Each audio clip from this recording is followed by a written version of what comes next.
Hey guys, welcome to the very first episode of this winter workshop series where I take you through simple exercises you can do when it's cold outside, when it's muddy, and time and space is limited. To help me today, this is actually a 2-year-old filly. It's not a mammoth. I know she looks really woolly right now, but you'll see in the spring when she sheds out, it's actually a horse. So this is a little 2-year-old filly, and today we're going to talk about backing, and there's a lot of different ways that I like to back a horse up. And again, everything I do on the ground, I'm a really practical person. I want it to relate directly to the finished product. Meaning, when I sit on top of this horse, I want the way I ask her to back up to relate to how I ride, okay? So the first thing I want you guys to be able to do is first make sure you can get your hands all over your horse's face, all right? Check the poll, check the ears, the eyelashes, the whiskers. That's a really sensitive one, okay? Do that on both sides. Make sure we can get this working on both sides.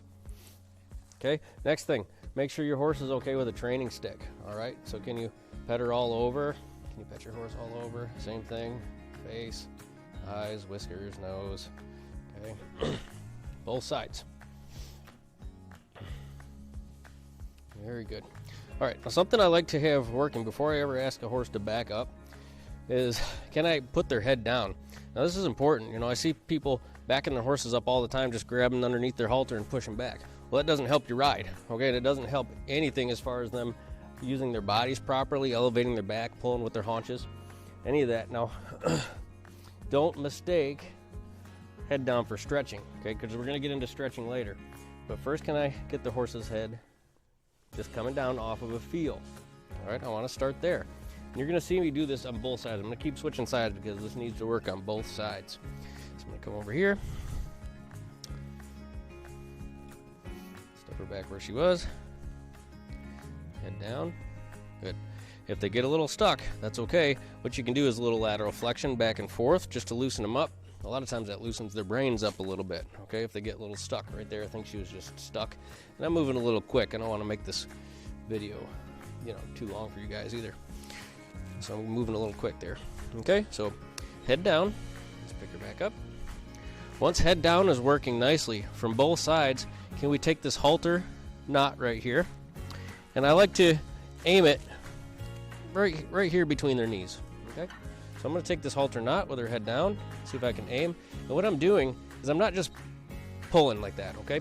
What I'm doing is I almost want to elevate underneath her pole to see if she can, I like to do that so they can lift their top line and start to stretch. Again, if I just take a hold, well, you're a little filly. If I just take a hold and start pushing, right, it doesn't take much for them to either just overflex on in their pole, but it also doesn't take much for them to punch their noses out, hollow their backs, and go in a backwards direction. But I don't count that as a backwards gait. Okay, that's not a gait. That's just bracing against your hand and going in a backwards direction, and it's not going to help my ride. Okay, so can we get head down? If no, a little lateral flexion side to side. Let's see if she gives here. There she goes. Okay, then can I take this knot up towards her pole and my fingers towards her knees? See if we can get a few steps of a back up. Okay, that's good. Move her back to her starting spot, and we'll try the other side. A lot of times in the winter, your horses are stalled up or they're pent up in smaller paddocks where it might be dry. Teaching your horses how to back up is a great way. And I know starting here, there's going to be a little bit of motion in the alley of your stall barn or wherever you're working, but teaching them how to back up like this is going to be a great way to start getting to their minds fairly quickly. Okay. All right. It's looking pretty good. So that's just coming off of my hand, okay? Can we get her taking some steps back off of my hand? Good. Now how's that going to relate to my ride? All right, so what I'm going to do is come stand beside her right here, almost like I'm in the riding position. I'm not going to be quite that far back, almost like I'm in this riding position. See if now I can lift this snap, add some rhythm to it. 1, 2, 1, 2, 1, 2, 1, 2. Okay, and get my horse to back up right there. Move back to the starting point. See if we can get that thing working on this same side. Now when I use this rein, I want to come right up along her neck, right? I don't want it too far off to the side where she thinks I'm gonna want to flex. See if I can come straight up. Okay, there she's flexing. So what I'm gonna do, I can take my training stick, lift, make sure she stays straight. 1, 2, 1, 2, 1. See if she can find that rhythm. 1, 2. I'm just keeping that going in my hand. There she goes. Good. Very good.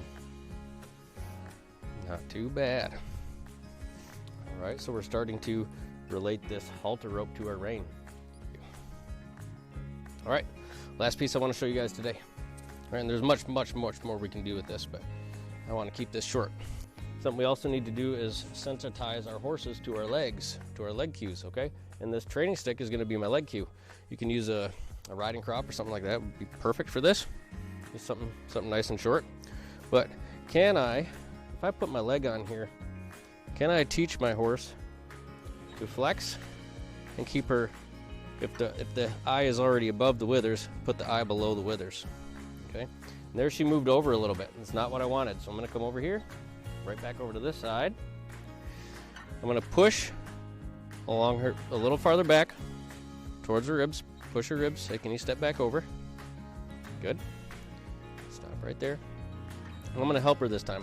I'm gonna take this stick like it's my leg, and I'm gonna lift her back up. Okay, so if my leg were hanging down here, I'm gonna see if I can lift her back and help her put her head down. All right, so we're gonna start to associate. When I put my leg on and I lift your back up, okay, that's gonna cause that longitudinal stretch and the head to go down. Let's try it on this side. Okay, over here. Leg back down. Can I lift and help her? Head down, release both. Very good. Okay, let's try that again. I know she was a little stickier on this side. She moved her feet when I didn't ask her to. Okay, leg doesn't mean move, it means yield. Leg on, lift your belly. I'm gonna help her with my hand. Back and forth, drop your head. Good. Okay, she didn't really give that time on that side. She was a little distracted with the horses over there, but that's okay. That's what we need to work through. All right, I'm gonna come over here. Same thing. Leg down. There she goes. Lift your back up, drop your head. Good. It's good on that side. She still needs a little support over here, but we can work through this week, and I'll work right. There she goes. There it goes. Okay, we're gonna call that good. I'm gonna take this filly right along with you guys this winter, so it'll be super cool. We're gonna work through this stuff together. But I appreciate you guys checking in, and hey, I want to give a special shout out to Amanda Smith, to Rachel, King's mom, and to Katie Collier. Now I know Katie Collier personally. She's been looking forward to this for a while, and I also know that Rachel King's mom, you're on the other side of the country. Amanda Smith, you're on the other side of the world. I know you guys have been waiting for this. I appreciate you guys following along, and I look forward to your comments and your questions. See you next time.